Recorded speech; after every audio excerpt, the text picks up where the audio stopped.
Greetings, everyone. My name is Dave Baldwin with Baldwin Systems. And for those who have seen my videos before, familiar that I love working with small but mighty businesses to overcome some of those predictable growing pains that happen when you're growing a new business. And I've been doing some of these interviews to bring in some other outside perspectives on some of the other issues that can affect businesses and workplaces. And today it's my pleasure to have with us Nancy Loeffler. Nancy has a company. It's called Being with Grief. We're going to hear a little bit more about Nancy and her story here in a minute. But one of the things that we're going to talk about today is how grief in particular impacts the workplace and the ability to function at a company. And there's a lot of ways that I thought would be interesting from the standpoint that we might not recognize some issues as grief, even though that's what's going on. So I'm looking forward to getting into the topic today. So to kick things off, Nancy, do you want to just tell us a little bit about yourself and your company and what brought you to here? Sure, Dave. Thank you. Thank you for having me here. I started Being with Grief about 6 or 7 years ago. I'm also an author and a speaker. I started the company in response to my own calling to help others navigate their grief journeys. My daughter Leah died over 20 years ago from injuries she sustained in a car accident. And that led me on a path that I didn't really want to go on. And as I continued to follow the breadcrumbs of that path, it led me to create a program to help others navigate grief. And it also showed me that grief does not just occur when a loved one dies. Grief has an impact on every aspect of our lives, including our businesses. So one of the things that I want to talk about a little bit here, as we've talked before, and I'm sure we'll be getting into momentarily, there's the impact on workplaces is enormous from when there's not an effective process in place to handle grief. Can you maybe just speak to a little bit about like what does that look like? What are some specific ways that people's ability to perform at work can be adversely impacted, specifically because there's no process in place to manage grief effectively? Sure. These statistics came from the Grief Recovery Institute, and they have their own grief program as well.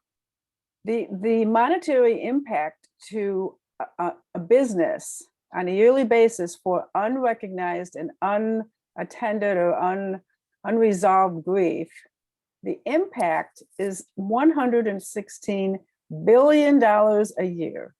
That's B, not M, which still would be a huge number, but $116 billion a year. And they looked at 3 basic areas: the inability to concentrate, poor decision-making, and safety issues. And certainly you can see where the inability to concentrate or poor decision-making can lead to safety issues. But safety is a huge thing that businesses, especially the business I was in construction, are concerned with. So those are the three areas that they looked at. And when you consider that, what would it be like if a business were to have a program in place to help mitigate some of those instances? So it's I think it's pretty easy for a lot of us to be able to see some of the impacts that you just mentioned in what we would all recognize as grief. And the example that comes to mind for me is, let's say somebody who just lost a family member and they're coming back to work after 5 days of bereavement. Obviously, there's not much that's going to have healed after 5 days. And I could easily see if I'm driving a piece of heavy equipment and I'm just beside myself, not in my right state of mind, I could easily create a workplace accident. I think that's kind of an obvious example. Now, I'd love to see if we could talk about some of maybe the less obvious examples. And one thought that came to mind was how there's a lot of different situations that can lead to a feeling of grief or loss in varying degrees. And Yeah. could you speak to maybe how that might occur in terms of a team at work feeling kind of some kind of a shared sense of loss that might not necessarily get on the radar as an obvious sense of grief, but is still grief nonetheless? Yeah, exactly. As you mentioned, when a loved one dies, whether it's an employee's family member or an employee, that's the obvious um, place where we think about grief. But what about if someone is going through a divorce or a loss of a long-term relationship? Those grief that is experienced there, and they may be bringing that to work with them, or health issues when there's a major health change or not so major health change, or mental health issues.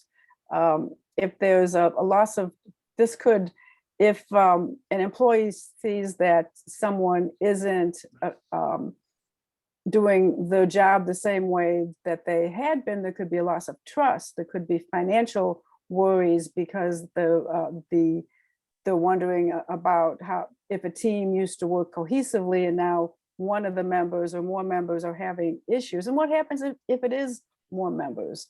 We don't like to talk about things like health issues or maybe relationship issues. We don't always like to talk about things that bringing up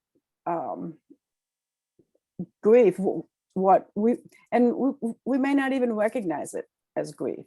So the first step is recognizing that these personal transitions, personal experiences that we're going through are, first of all, we talk about not taking our job home, but what about taking our personal life to work? How can we separate the two?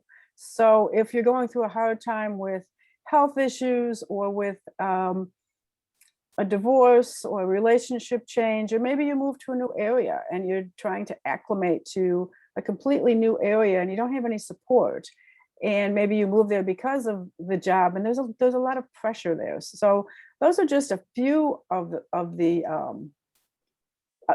other experiences that can that come with grief, or that have grief as an underlying issue.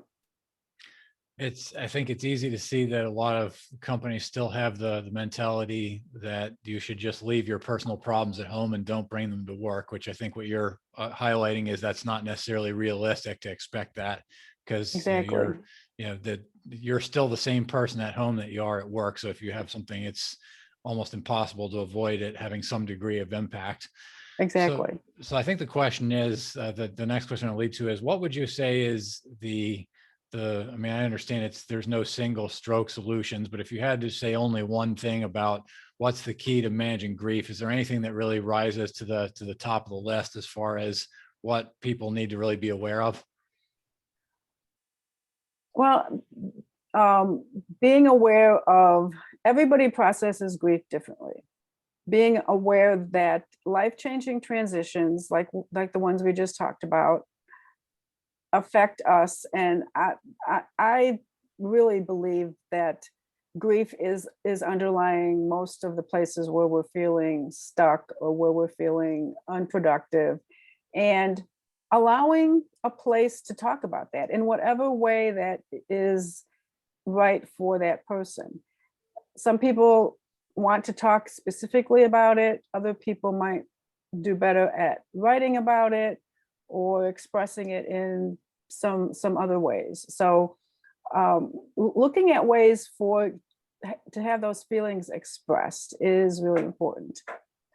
And I think too, having the company recognize that grief is a factor, and giving their employees permission to grieve. So do you think there's anything else that a company needs to institute or put in place, or at least consider, as far as having some kind of a structure that supports employees who are dealing with grief in one form or another? Do you think there's anything that most companies should really look at? Is it a program they should put in place, or policies, or anything on that level? I think one of the first things they can do is education before an event happens. We never know. As I said, I used to work on a construction site, and when an event happened, then we always had the big safety meetings and put more safety protocols into effect. And that led to a pre-event education. Pre-event education can help people to know what to expect, can help them to look at some of these things when they're not under the emotional grips of grief. And so that's one of the first things. And then a grief program to help employees cope when something occurs, whether it's a death of a loved one, whether it's the death of a coworker, whether it is any of the other life-changing factors that we were talking about. Certainly, another one is retirement. And while the employee may be at the end of their career, they're still experiencing that grief before they leave, because that's, for a lot of people, has been their identity. And then employee assistance programs, which can help to provide other resources for follow-up as needed. Like if there's any mental health resources that can be shared, or grief programs, like some of the stuff that I do, books or literature that might help.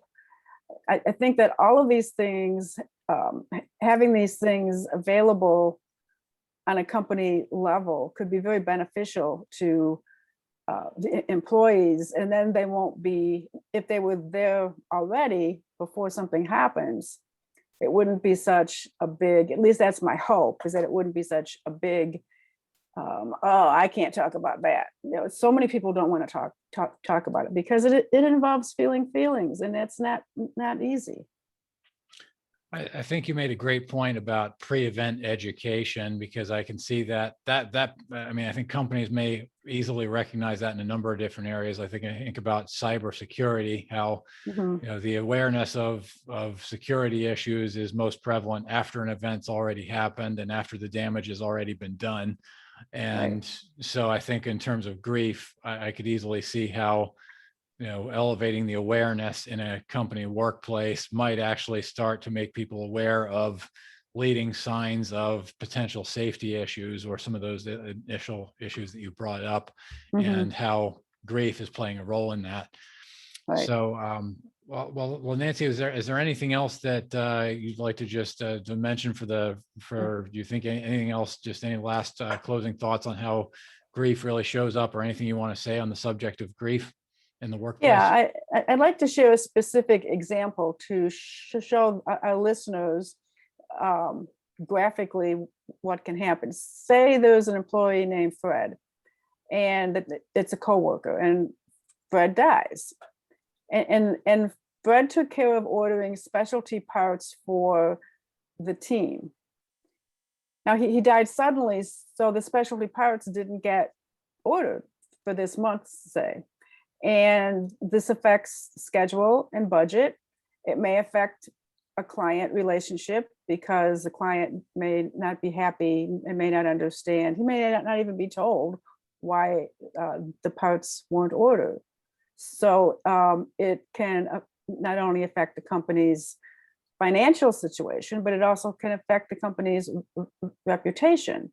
And so if a plan was in effect, like we've just talked about, it could mitigate all of those instances, and the company could move through this without as big a cost to their reputation and to their financial situation. So that's just one example. And you know, I think when I think about all of the the business situations that I've been in, and how many times I've been trying to work out a problem, and at the time I didn't consider that grief was an issue, but what if it was? So it's just making people aware that it's bringing it out into the open, and not being afraid to talk about it, you know, because this affects all of us. Well, thank you, Nancy, for being here with us today, and for everyone listening out there. The website where you can find more about Nancy and her work is beingwithgrief.com. And Nancy, is there any other ways people can find out about you or learn more about what you're doing? Yes, I'm also on Facebook as Being with Grief, or Nancy Miller Loeffler on Facebook. I put a lot of things on my personal page as well. And I'd be happy to answer any questions that anyone has for me. All right. Well, I'll make sure to get those links on in the description of the video when this goes live also. Thanks again for being here, and thanks everybody for tuning in. That's all for now, but we'll have more coming next time. Take care for now.